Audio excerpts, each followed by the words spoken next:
What's up, y'all? You are listening to Chain Reaction. Thanks for joining us today. I am your host, Jeremiah Mitchell, joined today, as is usual, by Jeremiah Harding. Hey, man, how's it going? What's going on? Reasonably. Happy Father's Day and birthday to you, and I get a sick day today, so obviously I'm still going to record. Well, congratulations on your sick day.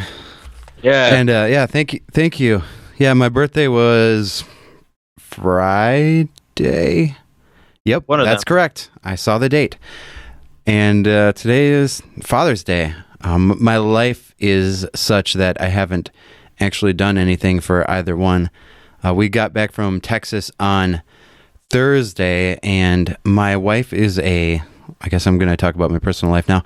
My wife is a labor and delivery nurse, and she works basically 2 12s a week on average. And this was her work weekend, so that's 3 12s, which means I'm just doing, just being a father, really. Out of like the 72 hours, I'm the primary caregiver or the solitary caregiver for like 66 of them, which doesn't leave much time to do anything fun. But those are two events that did happen. I want to complain a little bit. I'm like, because it's a podcast and it's ours, so I get to do that. So this week has been really annoying. I went to Texas, visited family and stuff. It was 95 degrees down there. On last Saturday, right in that time, we were taking my boy. He's 7 months old now, swimming for the first time, which is pretty exciting. So I was stoked to get in the water and have fun with him. So my wife had him by the edge of the pool, and I hopped into the pool and just waited around, and was about to grab him, and I was like, "What is that in my pocket?" Oh, that's a cell phone. Damn it! And I turned it off and made every attempt I could to save it, but it was not saved. And then it's not the best. On vacation is not the best time or location to deal with stuff like that. So I thought, well, I have a backup phone. When I get home, I'll change the SIM cards out. Not going to worry about it now. Throw it in there and just use the backup phone. But apparently that no longer works, or something is up with the cell antennas. So that doesn't work. And then I went to Walmart to find a cheap phone that is a smartphone that would work with my SIM card. They didn't have any. So I ended up having to order something on Amazon. So I'm a little bit disappointed because I love my phone. My phone is the third most important member of my family. Well, I guess fourth. I'm in there somewhere. So that sucks. Yeah. And I had a lawnmower break 2 weeks ago, and I ordered new parts for it, and the company sent the wrong parts. So now I have grass growing, and I might have to mow with a weed whacker again.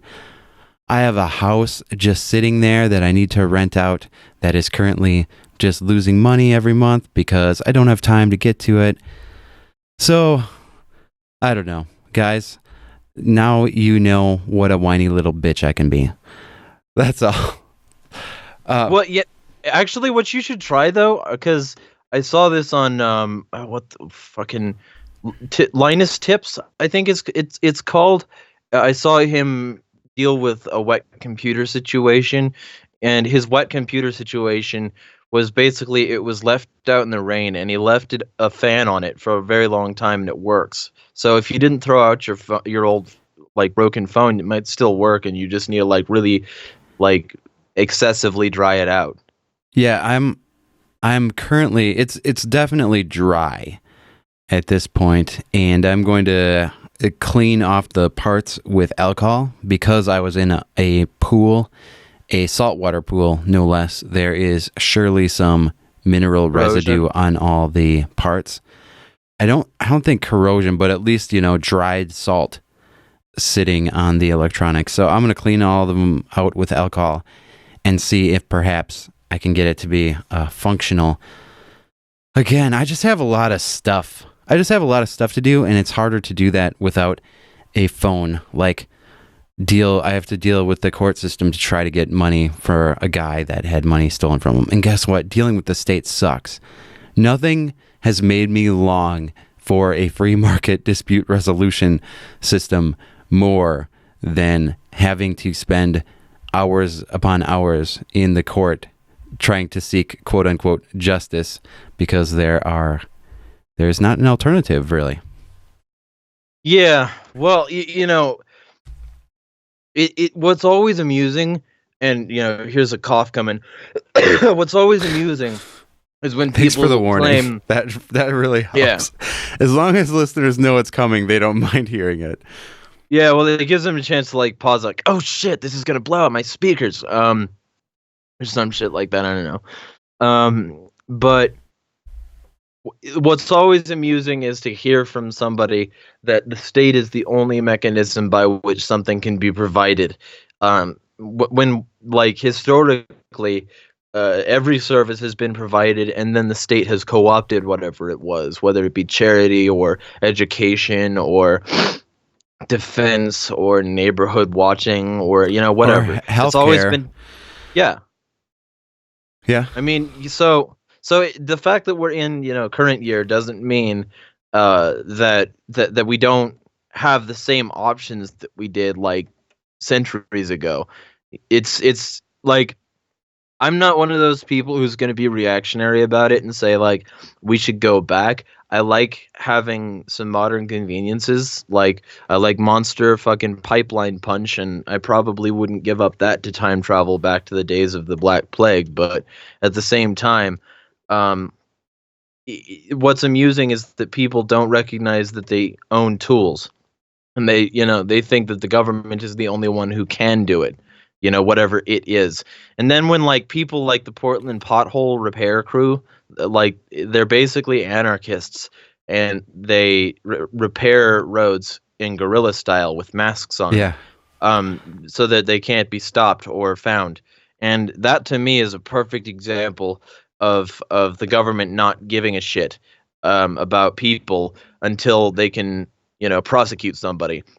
Because I believe a couple of these people have actually been arrested because somebody caught them doing it. And that that idea is like that idea is like so astounding to me, because it's like the state claims to be the only preventer of X, and then when somebody provides X better, more timely, or just like provides X that government has actively decided not to provide because if it's of little importance, they suddenly care and they're suddenly on that shit. So it's always amusing to think about the government as a caregiver, because if they are, they're guilty of so many crimes of neglect that it's stunning. Yeah, I think in some ways it's fair to compare the government as like a parent who is abusive.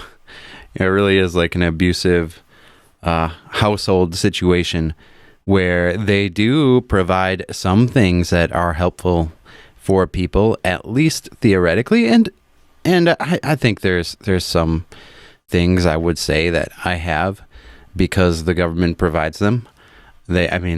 Provides is kind of a misleading word, not really helpful terminology, I don't think, because it's not really accurate, but that they use the money, that the government uses what they steal to create, that I use regularly. But just like in an abusive household, parents, they usually feed their kids. They usually take them to school and give them what they need to survive, and hit them and lock them in cages. Pretty similar to the state. Except if you lock your wife in a cage because she's not doing whatever you want, you'll be prosecuted, because only the state is allowed to steal people. Right, especially adults. Yeah. Oh, my camera went funky. Sorry, I'll repair it. So, last 2 weeks, I have been without a phone for over a week now, and busy and somewhat on vacation. So I have been almost completely unaware of what is going on in the news. Would you, and we talked a little bit about this before the show, which was perfect because I thought I'll just ask Harding to tell me what's going on in the news. And so you said there was a building fire in London, which I heard about but know nothing about. Would you care to elaborate on what that is? Our whole video. Well, apparently keep going. You're good, I think. Gotcha. Well, apparently there was this apartment fire. And actually, I don't think it was in London now. I forget exactly, Glastonbury or something like that. Okay. But it was in the UK. There was an apartment that it had like countless times where the tenants had like harangued the apartment manager to deal with things that they considered unsafe, fire hazards, and apparently the entire place burnt. People were trying to throw their kids out, hoping that they would survive because the rooms were collapsed and nobody could get in. And people died. I think 30 people are dead now, and some people are still in ICU, and some people are in stable condition, but with some pretty severe injuries. The whole thing is pretty bad, and it's a very good example of why centralized authority oftentimes doesn't work. In what way would you say it's an example of that? Well, because they had one apartment manager, and that one apartment manager consistently denied their requests for a better living condition. And as a result, the apartment burnt down because they had one careless person who was running the show. If the apartment management people were multiple people and it was more of a business and less of a renting scam, then they would have gotten what they needed and the apartments wouldn't have burnt down. It's sort of like government not doing what the people ask repeatedly until something goes wrong, and then capitalizing on that wrongness. I'm sure that after the lawsuits that they settle out of court, they'll make off like bandits because of the insurance policy on the building, because it was a fairly large building. So and I don't even think they're going to be required to build a new building for the now homeless people. I think those people are just going to have to grin and bear it. Well, but it is a free market interaction. I mean, obviously it takes place within the statist paradigm, right? But I mean, the interaction between the apartment owner and all the tenants. Well, I'm not saying that it's a statist apartment manager. What I'm saying is that they're a good example of why centralization is bad. It's not necessarily that I'm saying that they are a government, although one could, make some sort of claim there if they were of a more syndicalist or communist perspective. But what I'm saying is that it's a good example of why centralization fails, and that if they had a more responsive, more diverse team, like a business should, then they would probably still have apartments. So centralization is bad. You think it's bad in every case, even in a voluntary context? I mean, it's not unethical in a voluntary context, right, except in the sense that they didn't hold up their end of the deal when maintaining the apartments, and that's why they burned. But it's not unethical in and of itself, no, like government is. But at the same time, it's still bad. It's still not wise to have a one-man company. A lot of times, that's all you can manage as someone who is a one-man company. Then perhaps you shouldn't run an apartment complex with hundreds of rooms? Perhaps not, yeah. That's true. It still is doable. I mean, the problem here, I think, is fraud, like we were saying. And if indeed, he wasn't holding up his end of the bargain, or if this place was particularly dangerous, there's a good chance the insurance won't cover it anyway. Well, yeah, but that's if the insurance company is honest and forthright, which, insurance companies are used to working with the monopoly of the state, so I doubt they'll be that ethically concerned. But I'm also a dirty cynic. They are usually concerned about not paying out large sums if they can avoid doing so. But you are right. I mean, insurance is one of the most regulated industries, at least in the U.S., and that's true not just of health insurance, although that's incredibly regulated, but also homeowners and auto, which is part of the reason why it's so profitable for all these different companies relative to what I think it would be on the free market, because they get rid of a lot of competition by making it prohibitively difficult to start one of these companies, and by decreasing the number of options you have for competition and the number of agreements and the types of agreements that people can make with their insurance companies. When you have the interactions between a customer and an insurance provider so laid out all beforehand by the government, it actually limits the creative agreements that you can make with these particular companies that are individualized and well suited for needs that are unique. Absolutely. And the other part of it is that when you have these insurance companies, basically what they're banking on is never having to cash in. When you have an insurance company, the reason they deny so many people is because so many people look like they're probably going to have like some situation where the insurance company is going to have to pay out.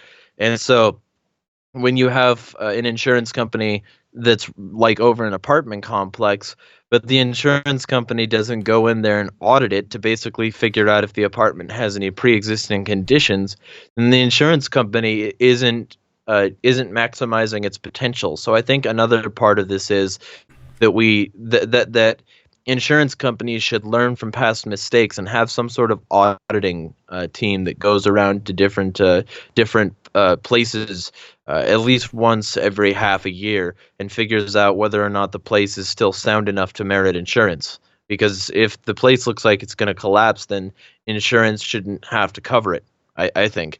And various ones do and don't. I mean, there's always the option, if the place looks like it's going to collapse, the insurance company could still cover it at a greatly increased rate if they wanted to.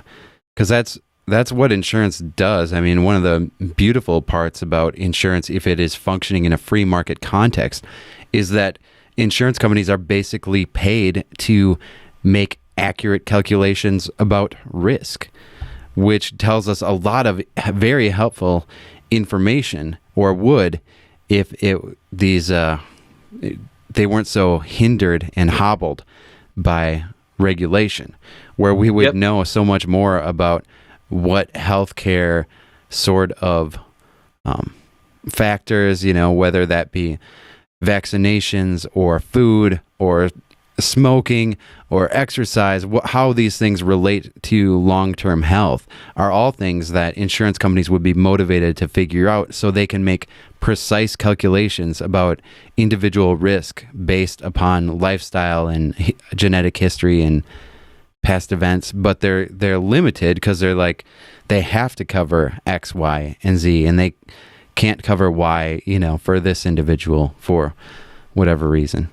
A state intervention. Yeah, or like in the case of, for instance, the building, like health insurance, we've got people who have pre-existing conditions and are barred because of those pre-existing conditions, because it would be factually too expensive to insure them with the current laws on the books. Yeah, because those laws are what really smacks insurance, because you have so many people with so many reasons to sue person X, Y, and Z, that if any of these insurance companies want to thrive, they've got to only insure a specific set number of people with a specific level of potential cleanliness, because otherwise they'll fucking lose their shirt. Yeah, and people tend to look at, it's a point lots of smart people have been making forever, but people tend to look at health insurance totally different than homeowners insurance.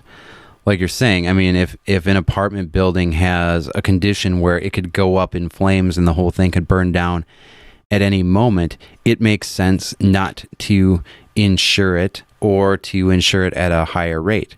And the same is true of people with health insurance.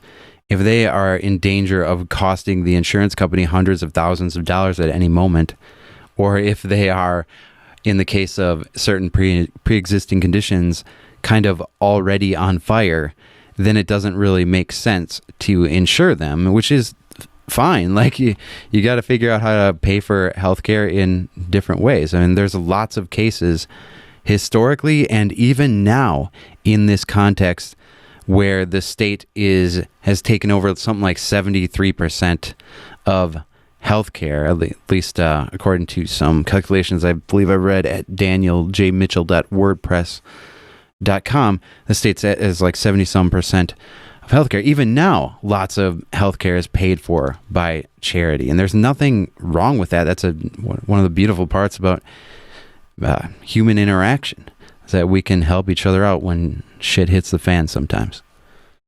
Except, of course, if we're hobbled by the state, like you can't be a good Samaritan and give somebody mouth to mouth, because there's also a possibility that they could be a conniving little cunt and sue you for, like, sexual harassment or whatever. Yeah, or the lady who she got money from GoFundMe to pay for her health care, and then the IRS sent her a massive tax bill for the tens of thousands of dollars that she got in extra income through her GoFundMe page. Some pretty sick shit. Or this woman who was fucking drowning, and they were rescued by a dude, just a random dude. And when they got out of the water and they were fine, they said, I didn't give him consent to touch me. I don't know what else he did down there. They were just ungrateful little whiny, sowy cunts about it. Fucking terrible people. Not good. Yeah, and that'll always be the case. So there will always be people like that and looking to make gain through all sorts of deception and acquire attention. The key to mitigating their negative effect on others is a justice system that actually creates or actually helps bring justice. Now, not one that is a monopoly provider that is incredibly biased in all sorts of ways at all sorts of different times. I mean, I think we have every reason to believe that free market competition will lead to better justice systems than this piece of shit we have under the U.S. federal, state, local, county, and city governments. Yeah. Well, also there's the idea that... Try coughing into your arm or elbow or something. Fucking, screaming into the mic with my throat. Yeah, sorry about that's that. not ideal. I think it's funny, but it is not a pleasant noise for listeners. Oh, and by the way, so if you're watching this on video and you see... And if you're watching this on video, by the way, and you see me keep touching my face, it's because I'm wiping beads of sweat away, because I have the fan off that I would normally have on to keep the room cool, and it's 103 degrees here with an excessive heat warning in effect, and so it's not pleasant. And that's why, because I don't want the sweat to fall in my eyes and me to look like a fucking Tourette's cartoon. And if you see me touching my face, it's because I have undiagnosed ADHD. I have diagnosed ADHD. Congratulations. Let's talk about our. I was good at school, and they didn't want to do that. I don't think. Talk about our what? Let's talk about our mental shit. Actually, that sounds interesting. I've been diagnosed ADHD. What else? Severe anger issues and bipolar. Severe anger issues and bipolar. Do you medicate for any of those things? No. I don't want to be dumbed down by pills. Yeah. I try to control it with my own mind. Yeah, I tried taking Adderall once just to see if it helped with concentration, but I didn't notice anything. I was very disappointed. That was probably the first illegal drug I ever took, y'all. they gave me Adderall. I've been on, like, when I was very very small child. Yeah. I've been on Adderall. I've been on Ritalin. I've been on Wellbutrin and something else. I forget exactly what it was, but they tried like tons of different types of pills, and my therapist and my mother basically agreed that it wasn't working. So it didn't. She didn't continue paying for therapy. Um. So, but yeah, like bipolar apparently. Hmm.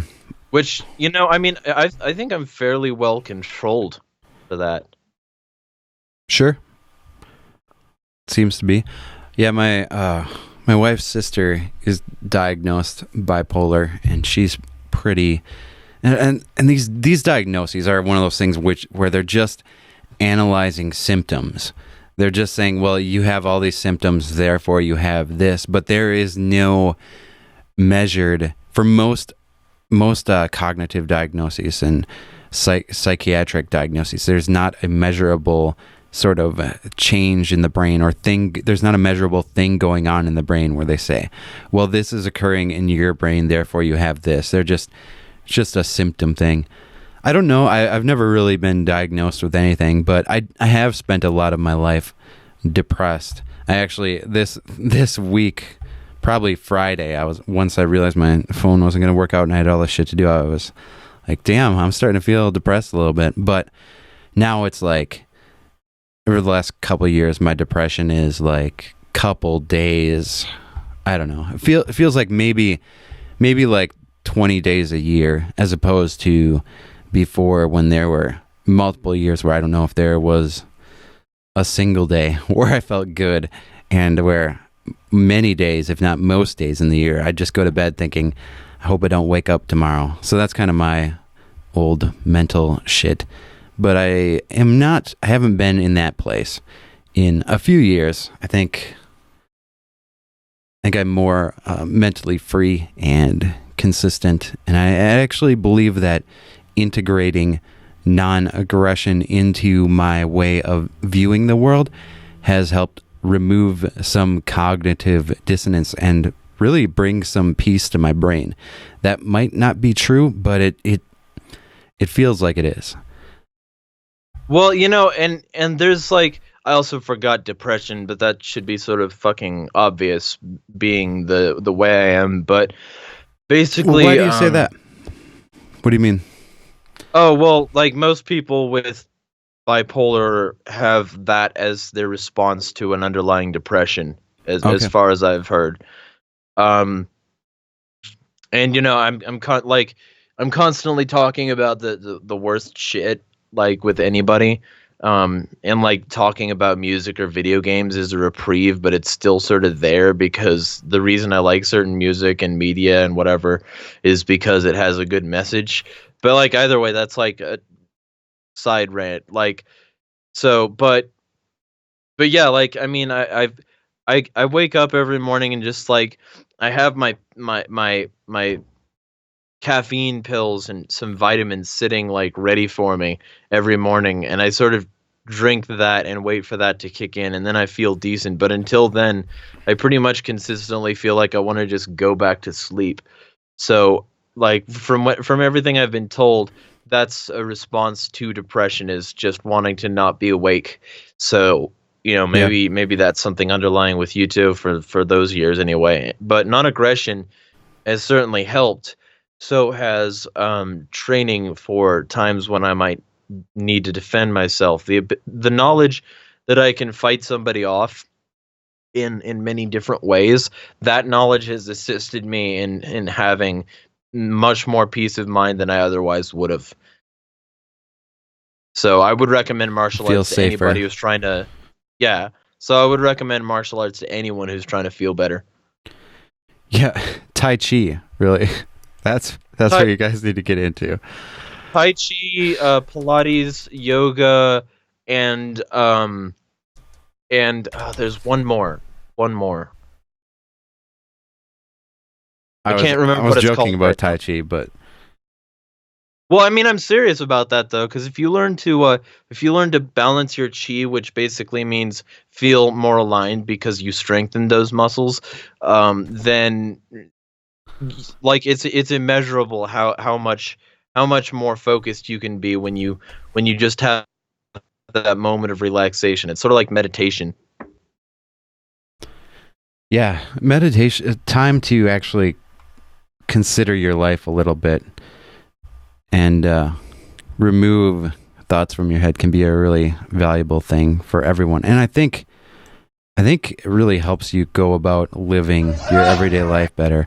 I'm pulling up a video, you guys, because we mentioned it, and I don't know if Harding's seen this or not, but it's really important. It is Tai Chi versus MMA. So Harding, you're probably not going to be able to see this, but I'm gonna play it quick because it's like 52 seconds long, and I think it's funny. This Tai Chi master decided that it would be a good idea to fight an MMA fighter to see which one would win out, and I think the results are comical and speak for themselves. I think I may have already seen the one you're talking about, but yeah. It's playing. There he is, sitting back. He's got those fingers up. He's ready to defend against everything. Oh.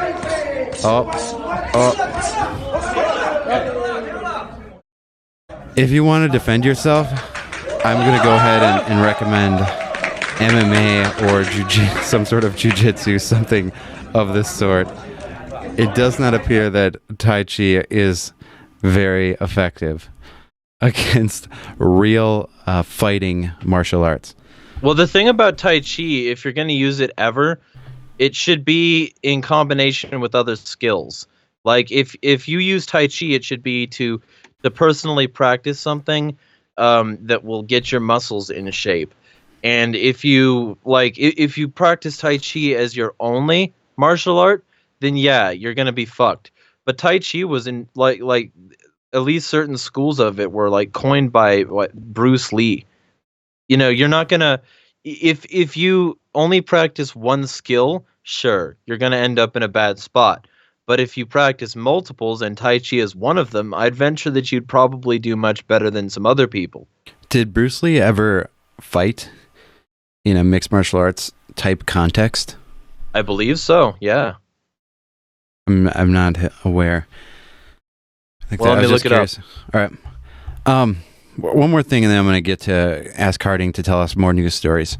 What I want to say about the burning building, like the biggest problem with that, or the biggest reason why buildings burn down like that and things are a big disaster and things aren't fixed and they're not made fire retardant, is because of a lack of resources and a lack of wealth. I think in the last 100 years in the U.S., I think that house fires have gone down some in the 95% or something insane like that. And that's all because of an increase in wealth, which changes the technology people use that to make it safer to light your house and heat your house and make everything fireproof, etc. So I want to say, like, I don't know, what sort of insurance or dispute resolution organization type market regulations will be on building providers and landlords, basically, in a free market context. But I do know that in a free market, wealth will continue to increase massively, and problems like this will simply no longer be a significant part of the world, because the apartment buildings of the super rich rarely burnt down. And when you have a market context, wealth spreads and more people reach super rich status, at least in terms of what they have technologically at their disposal. All right, did you look up Bruce Lee? I sent you a message in the chain reaction chat. Okay, I will. I'll take a look at that. Okay, so what else happened in the news, Harding? Catch me up. You said terror attack, guys. I didn't even know there was a terror attack in the last 2 weeks. I believe so, but like it's being called. Was this a GOP one? Did you say something like that? Oh, what happened there? I'm stuttering because I'm surprised and curious, and this is an interesting story. Like senators were playing a baseball game, and a Bernie Krat came up and popped some rounds into a couple of them. I mean, they're politicians, so I'm not mad, but it's amusing to hear people call it a terror attack when it's not like there was any clear political motive. There probably was, though, right? I mean, well, in terms of nothing clear, just hurting someone that's a politician you don't like. Well, I mean, but there's nothing clear. Okay, like, they didn't say anything. Like, fucking.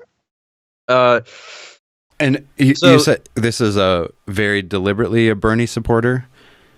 Well, I mean, yes. Okay. But like, not that represents anything, but right. The idea is that this person was clearly dissatisfied with Republicans, and came up on the baseball field and started basically spraying and praying.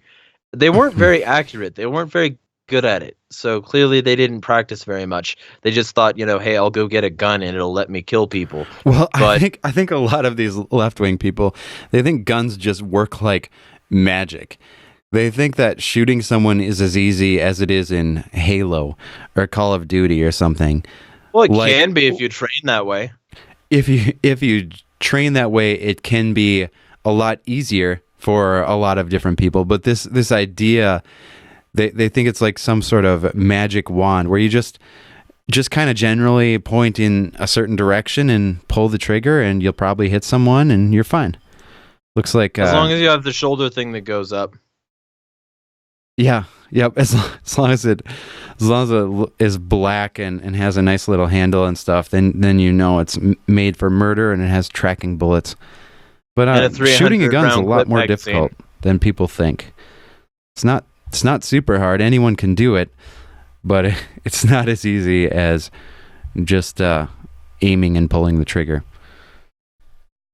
And this makes a nice little addition to the long list now of avowed Democrats that have opened fire or done some terrible thing, and so Republicans. Fucking A, man. I'm trying here. I know. I know. I'm glad you showed up. I am, but damn. Yeah. Well, the thing is, I'm talking, and the fact that I have to talk into a mic and project. Yeah. You need some honey or something for your throat. A pipeline punch. That is not a good solution. If your solution to health issues is drinking Monster, you need new advice. Okay, carry on. Republicans, Democrats, shooting people. Well, there's this constant meme going around that Democrats that want to ban guns are a member of the only party that regularly shoots people. So that's an amusing thing. Because it sort of bears itself out in reality, sort of, because there are some Republican shooters, but the idea, like Republicans, and this is sort of like tinfoiling a bit here, but Republicans are neutered by their love of guns. And the reason they're neutered is because they constantly have to prove that they're not one of the evil gun owners. And that means that they have to be much more restrained than Democrats would be, and it's artificial. So you think it's artificial? I think a lot of it is artificial. How many hunters and gun nut friends do you have? Have you known? Tons of. Okay, interesting. One of them I went out shooting with maybe 2 months ago. And you think their restraint is artificial? Not necessarily those people, but in general. I think some. I think at least 30%. But it's not necessarily a negative thing, man. Because I agree. For instance, I've been extremely homicidal in the past. I've had lists of people, and I plan to kill them and then myself. But then one of the things that came up into my brain was, wow, you really do fit the stereotype of your look a little bit. Yeah, but my idea was the idea that constantly came up was I would just be an example of an insane anarchist who went off and shot people, and I didn't want to be that guy. So, if it is an artificial restraint, it's not like I'm immune to that artificial restraint. I practice the non-aggression principle for a reason. Yeah. The gun owners, I was just curious about the artificial part, because most of the people I know that are big hunters, big gun owners, they have a ton of respect for guns in general. I don't know if it's more than other people, but they are the most careful people I know with firearms in terms of always, making sure things are pointed in the right direction and just never doing anything dangerous with weapons. And they're always, locked up or on their person, away from kids. And there are accidents, of course. I'm sure lots of people are stupid with weapons, but most of the right-wing, pro-cop, pro-military people I know are actually really restrained when it comes to firearms and very careful. It just seems like it's a part of, at least in my experience, a part of gun culture. Is that but isn't that gun culture also like any other culture and infused by statism? Sure. I just don't feel like the restraint is artificially imposed by fear of the media attacking them if they don't restrain themselves. Well, I don't know why, because every time another Democrat opens fire, the Republicans always say that, it's another example of Democrats doing something stupid. And if a Republican did, I'm pretty sure that all of these other Republicans would say, we condemn this Republican and this senseless act of blah blah, and I'm just too cynical to think that it's all authentic, man. Like I'm a cynic to the core. Like nothing seems authentic to me, with very few exceptions. Yeah, and I don't know, like I just don't know that it's definitely a part of the culture of the people there, and I just don't know how much of that is some sort of fear of what the outside world is going to think about them. Doesn't really matter. It's less fear, and it's more just, an understanding of the possible ramifications of poor decisions. And that's good. I don't care if the restraint is artificial or if it's totally authentic. It doesn't matter to me as long as innocent people don't die. Of course, politicians aren't innocent people, so, fuck them, but whatever. Yeah. Yeah, I don't feel super bad when a politician is shot. Yeah. I don't like... It's sad in many ways, and it sucks for those around them, and it sucks for them. But damn, man, you got a lot of sins to atone for. This Bernie guy shooting people or whatever, shooting a senator. Two senators, but he was sort of spraying and praying at a bunch of them. Gotcha. This brings me. I don't think we've talked about this before, but I really appreciate Antifa, the anti-fascists, the people that think that every Trump supporter is a Nazi who shut down free speech by engaging in violent protests. I really appreciate their willingness to use violence. Now, I hope that listeners, viewers have gotten the sense that I like it when people have intellectual and moral integrity, when they actually are willing to carry out what they advocate. And the anti-fascists are willing to initiate force on others to shut down their speech. They are willing to use violence to harm other people to accomplish their goals that I don't really even know what they are, except for to fight fascism, but that's not exactly what they're doing. I think a lot of them are just along for the ride, and there's a few higher ups that are manipulating the whole situation.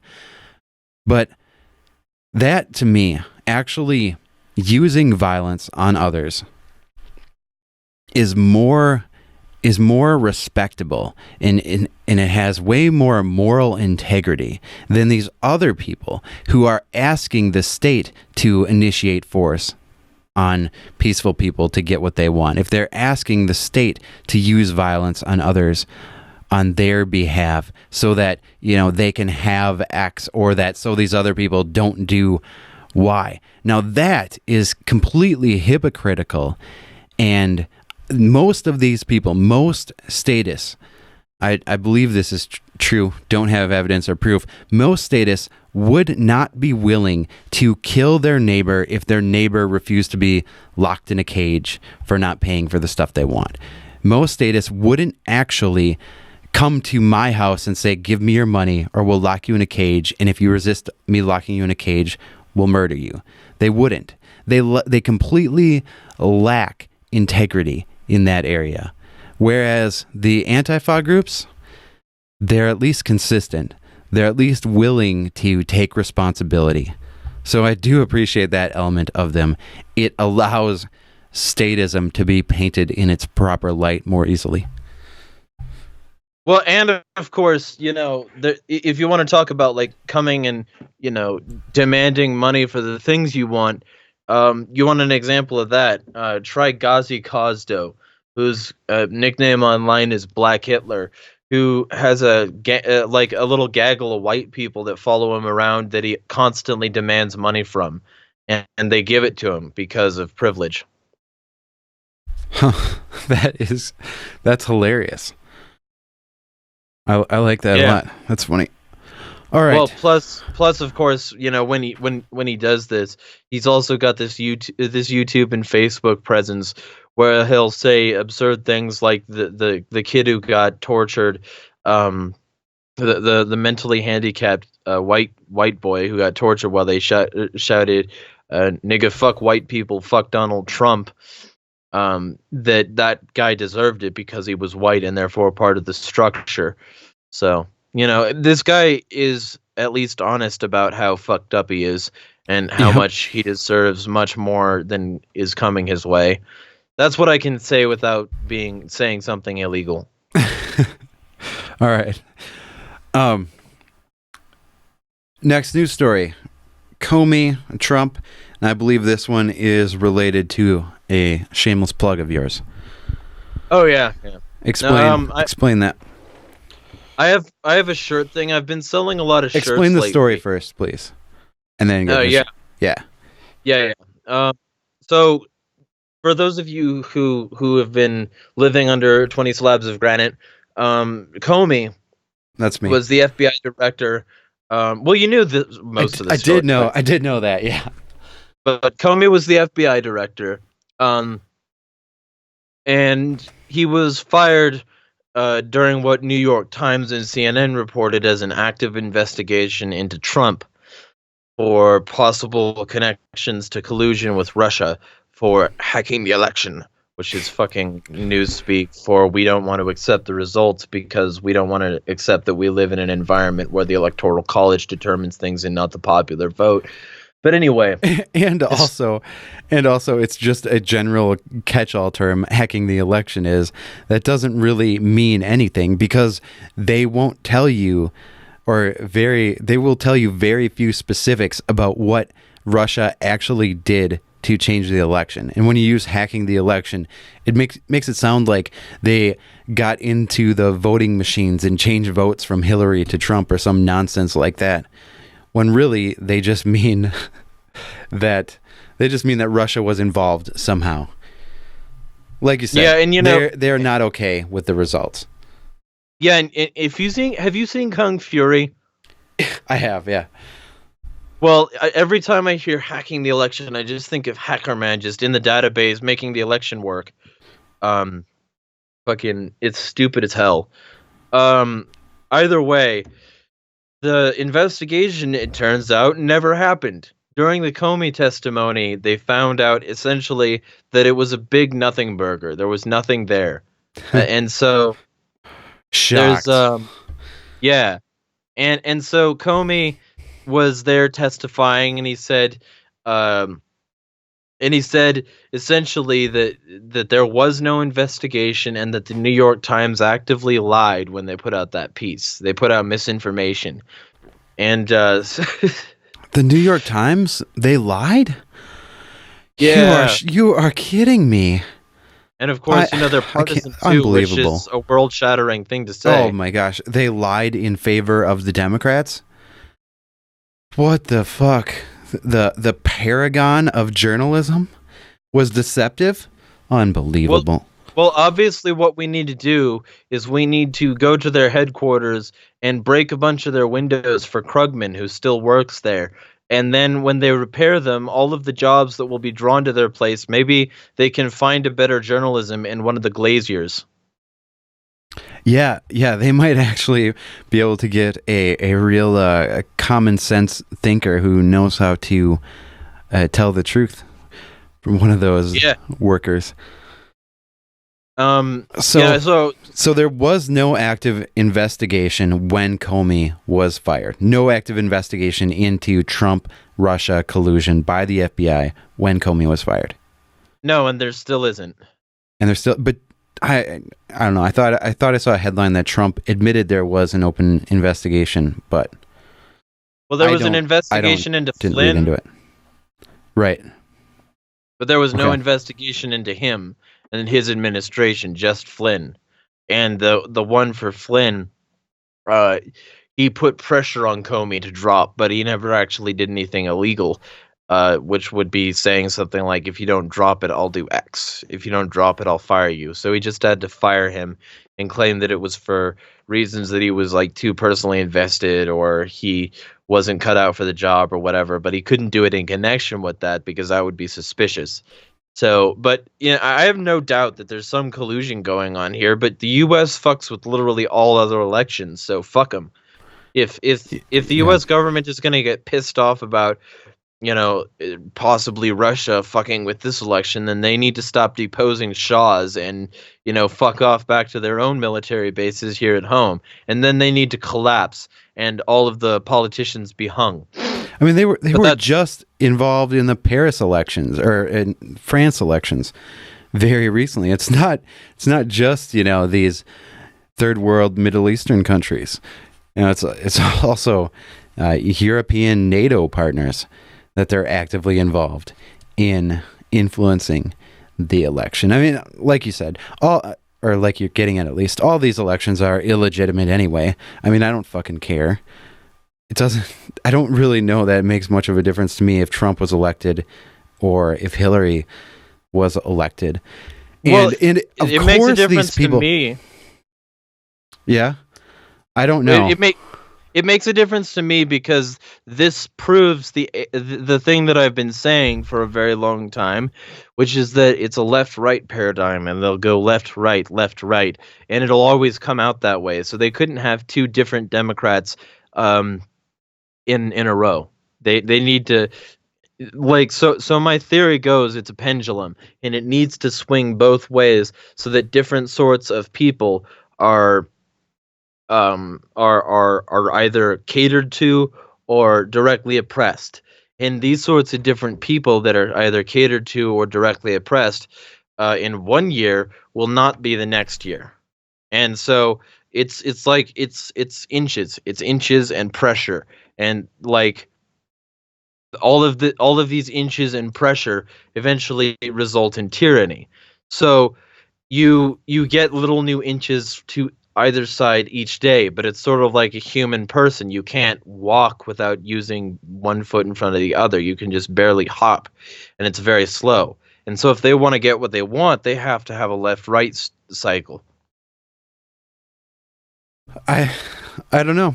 I think there's a good argument to be made that that's the way that culture in general often works anyway, and that people are differentially motivated after spending years under someone else. Like, I think a lot of voters just generally after 4 or 8 years of a particular president realize that they didn't do what the president wanted them to do, because they never actually please the people that voted for him, at least not the swing people. They're usually they usually find buyer's remorse with every single president that's ever been elected. And after that buyer's remorse, they choose to go a different route, which is more of the same. And whether or not this is something that is a created cycle or a natural cycle, you're absolutely right. I think we're absolutely agreed that they use it as a way to incessantly grow the state. Like they'll, whether or not they're creating these opportunities or just seizing them as they come, that's almost a secondary question in my mind, because they're definitely taking advantage of them to increase government, which is an increase in tyranny and a decrease in freedom and basic human property rights. Well, you know me, I'm a tinfoiler. I look at the conspiracy end of it immediately, because I think use aluminum foil. I think if we can prove effectively that the system is rigged and controlled, that can be the first step to showing people that we need a new one, a better one that is controlled actively by the people. And I think the market is the closest thing we can get to one that is actively controlled by the people, because it's controlled on an individual, decentralized level that respects, more of the spontaneous order and human action sort of things. So the people is a really deceptive sort of statist concept, because they don't really mean people. They just mean, this sort of general group, or what they define as people. Constituency. Yeah. Yeah, they don't mean individual people, which is what people are. They're not some faceless collective. They're a bunch of individuals. So like you're saying, in the market context, every individual voice matters, because every individual has the right, just by the nature of who they are and how they are as a human, to choose who they interact with and who they don't, and what they want those individual relationships to be like. Consent is beautiful. All right, plug your shirt, your Comey related shirt. I don't think we got to that well, yet. It's just generally Russia related. Okay. It's written in a font that's like Russian letters but designed for Americans. It's like English, but like with the fucked up like backwards R's and all that shit. It's basically like America Cyrillic, but I forget what it's called. So I think it's called Russian, like Russian. Fucking whatever. It's free for commercial use. Yeah. So I used it on this shirt. Initially, actually, Teespring told me it had problematic content on it, and said that it had either copyright or otherwise infringing material on it, and it asked me to verify that I had permission from the artist. So I sent them a message about that, and they didn't respond at all. So I put it up anyway, because fuck them. But it says Russia is not the problem, government is the problem. And the description says, while the media tries to distract you with Russian hackers, your freedom is being robbed. Whether or not any of it is true, your government can get away with a lot while your attention is focused on other governments. Tell your neighbors to take back control of their freedom by picking up this shirt. Nice. Yeah. They always keep a scapegoat around, don't they? Someone to blame, or at the very least, to draw the attention away from the things that, quote unquote, your government is doing to you. I always, not always, but frequently fall into use of sort of statist language, which is unhelpful anyway. I wanted to default to saying your government as if in some way it belongs to me, or I belong to it, or it's my responsibility or something I'm to blame for. When really it's just a gang of thugs that'll kill me if I don't do what they say. Well, and beyond that, they're not just a gang of thugs. They're the gang of thugs that everybody trusts for some reason implicitly. And the reason... Yeah, a gang of thugs with an excellent propaganda system. Yeah, and the reason for that is that children are raised under that system. Like, we've got Stan Olch in the chat, and he's talking about You want to see you want to see modern day leftist tyranny. Look at Canada's bills C-16 and C-89. They'll take your kids away if you don't bow to their daily sexual identity whims. Then look up Canada's historical residential schools and tell me how it's different. And he says Oliver Stone's Putin interviews were quite informative. But it's that sort of thing. It's the idea that we live in an environment that's acceptable, that's raised in children, that children are taught from a very young age to accept and to endorse and to encourage. And, that's why when Jeffrey Hahn of journalisticrevolution.com, where Moment of Rage is held, he has had this image of parenting, you're doing it right, where his kid said on a official school assignment that government is control, misspelled of course, but she's 8. And everybody accused him of unethically shoving his political agenda down his kid's throat. And all I needed to do to get blocked was respond with a picture of targeted by this one guy, was to post a picture of the Pledge of Allegiance as it used to look, where kids are all like, they've got their hands raised up like a Sieg Heil salute. Yeah. And originally written by a socialist, FYI. French socialist, like the Statue of Liberty was. And so the general idea of saying that it's unethical to shove political ideas down your kids' throats and then sending them to public school where they will be indoctrinated from a very young age to pledge allegiance to a system that they don't understand, can't understand, and won't understand until they're much old enough to be fucked by it. Are you trying to point out that there might be some hypocrisy by status? Intentional hypocrisy. I'm not just saying that it's incidental. I'm saying it's intentional, because they don't want your politics shoved down your kid's throat. They want their politics shoved down your kid's throat. It's why that video came out in 2009 or 10 where that bitch congresswoman said something about it takes a neighborhood to raise a child.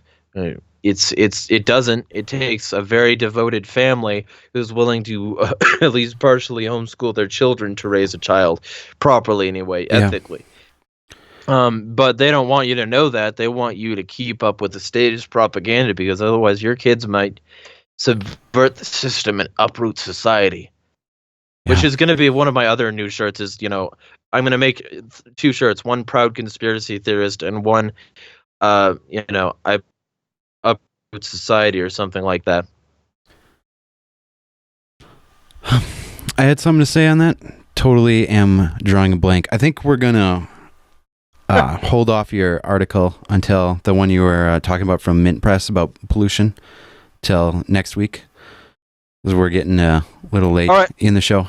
Just but I like that. It's an article. Mint Press News. Military is the biggest polluter. If anyone wants to look it up, there have been stories about this for a while. It's always been the case.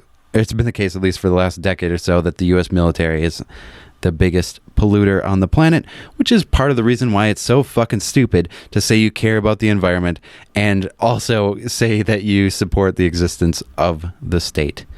Just garbage. Oh my God, let's stop global warming, but also still be the only country who's ever dropped 2 nukes. Oh my God, stop global warming, but only let us have the nukes, because we're the only ones who would use them properly. Also, let us fill the Middle East with depleted uranium. Also, let us fill the Middle East with toxins from the back of our tanks that shouldn't be there. Also, let us make this artificial green agenda that we're imposing on people here, that essentially is endorsed by the big CEOs and corporations, because it's a front cover for them to shove all of their business in Shenzhen and Bangladesh so that they can pollute those places, which nobody cares about except, if you live there. Yeah, and we'll save our scarce resources that humanity has on the earth by destroying trillions of hours of labor worth of buildings and property, and make people have to go back through, get all new resources to rebuild their lives, just waste their energy. And of course, let's do it, but not actually have any reason for it except protecting corporate assets. Right, and political power. Oh, I know what I was going to say now. Politics. When you teach your kids to be anarchists, and then we'll wrap up the show after this, Harding. When you teach your kids anarchy, you are actually not teaching them politics at all. You are teaching them economic means, not political means. You are teaching them anti-politics. The political means is the use of coercion, the use of the use and threat of force to get what you want from others. It's acquiring what you want through plunder. That is what politics is. So you're not actually forcing your political ideals on your children by talking to them about anarchy. You're teaching them that that the use of force is immoral in and of itself. It's precisely not political. Yeah, and it was funny because something that the Tuttle Twins, I think it was called, yep.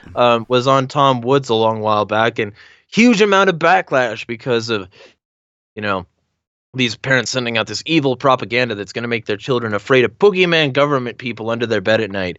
But their government can make it seem like everybody else is bad but the U.S. and its affiliated powers, and that's totally chill. Yeah, that's one of the hypocrisy points that I think is just so funny because a lot of parents think it. Like I don't want to teach my kid to be afraid of the government. But I do want to teach them to be afraid of all these different boogeymen, as you say. I want to teach them to be afraid of all the people that the government says to be afraid of, and that the government claims to be the protector of or defender. The government is the reason why they don't have to be afraid, why they can feel safe. All right, let's get out of here. Anything else you want to plug? There's also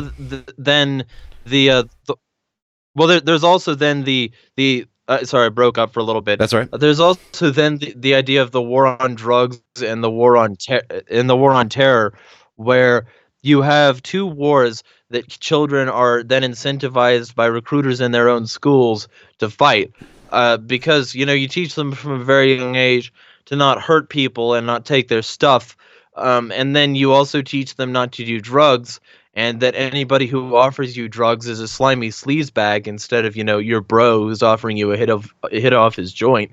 And you teach them from like a very young age that all of this stuff is bad, and then they get to grow up and be a soldier in the war against the war on terror, and they also get to be a cop in the war on drugs.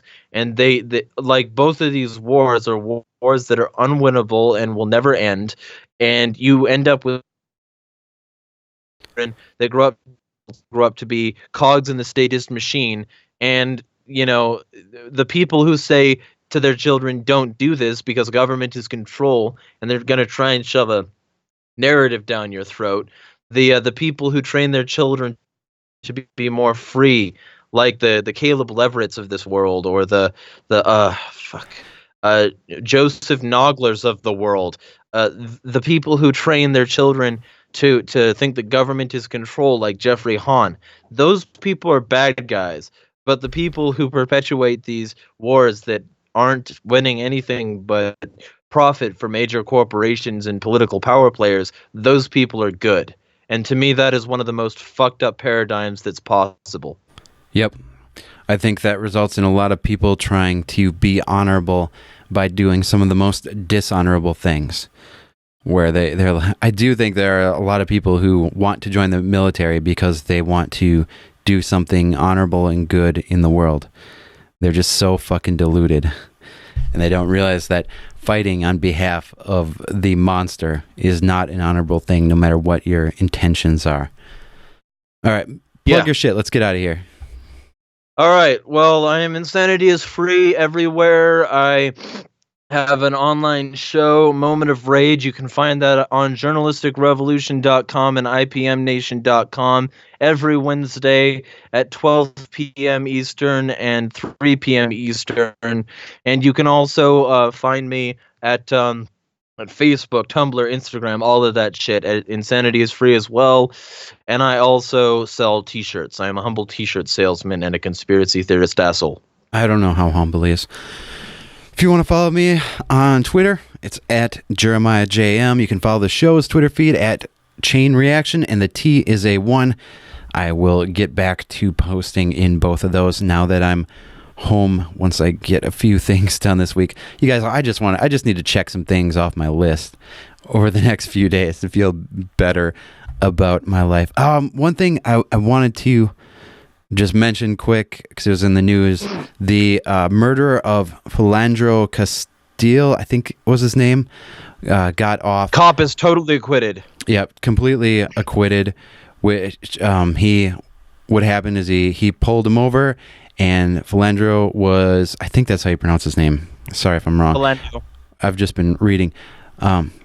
Just peacefully followed the instructions of the police officer, and then was murdered by the state's thug. So, it sucks. It's sad, and the cop was completely acquitted. Like I said, it's not surprising. I think I tweeted about this. I think I said, I'm as surprised that he was not guilty as I was that the sun rose this morning. That's just what happens in the statist paradigm. So, I guess, sorry to him and his family and all victims of the state. I'm so sorry for what you've experienced. Even if it's something less than murder, you deserve to be treated better than that. And, fuck the system, because the system is fucked. All right. Peace, y'all.